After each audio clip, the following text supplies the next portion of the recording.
Imagine you had millions and millions in dollars and you just fumble the bag. This is who we're talking about today. MC Hammer, he blew up in the early 90s with hits like You Can't Touch This. At one point, he was earning around $30 million per year, amazing over $70 million in wealth.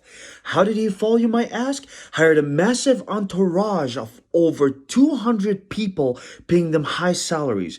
Bought a $12 million mansion, nobody needs that, with 20 plus luxury cars, racehorses, and much more. His music popularity declined quickly and he couldn't sustain his lifestyle. The outcome is he filed for bankruptcy in 1996, owing $13 million with only $1 million in assets. Alan Stanford, a billionaire financier who ran Stanford Financial Group, lived a lavish lifestyle with yachts, private jets, and palatial homes.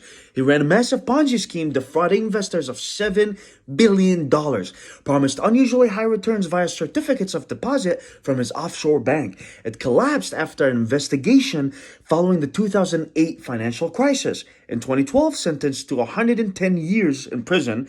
All assets were frozen or seized. Victims are still recovering funds till this day. Eike Batista, Brazilian tycoon who made billions in mining, oil, and infrastructure.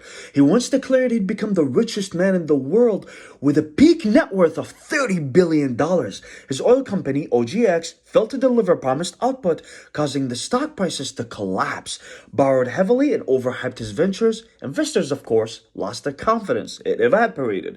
His empire crumbled and authorities began investigating him for insider trading and corruption.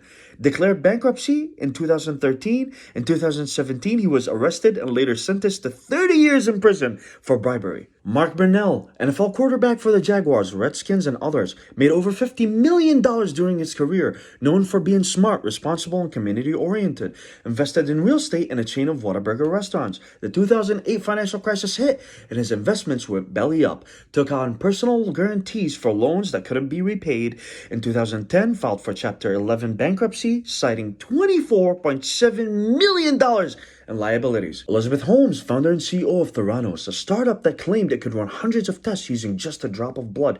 At age 30, her net worth reached $4.5 billion, making her the youngest self-made female billionaire on paper. Investigations by the Wall Street Journal revealed the technology didn't work.